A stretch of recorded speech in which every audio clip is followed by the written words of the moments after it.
Une tragédie indicible, une nuit de dévastation. Les superlatifs ne manquent pas pour décrire les incendies qui ont ravagé les environs d'Athènes dans la nuit de lundi, les plus meurtriers de la décennie. Le dernier bilan officiel, mais encore provisoire, fait état de 79 morts. Le maire de Rafina redoute qu'il y ait plus d'une centaine de victimes. Plus de 70 personnes sont toujours hospitalisées et les recherches se poursuivent pour retrouver les nombreux disparus. Les causes des feux qui ont balayé les stations balnéaires de Rafina et Mati restent à déterminer, mais les vents violents ont favorisé leur progression fulgurante. De nombreuses familles qui ont tenté de fuir vers la mer ont été piégées par les flammes, d'autres ont péri dans leur maison ou dans leur voiture.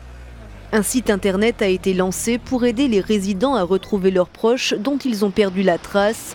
Les rescapés ont attendu de longues heures sur la plage ou dans l'eau. Des bateaux de passage et les gardes-côtes sont venus leur porter secours, mais au moins 6 personnes se sont noyées.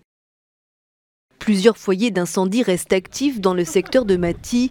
Le feu a repris sur d'autres fronts à l'ouest d'Athènes. La Grèce a activé le mécanisme européen de protection civile. L'Espagne, la France et l'Italie, entre autres, ont déployé des moyens.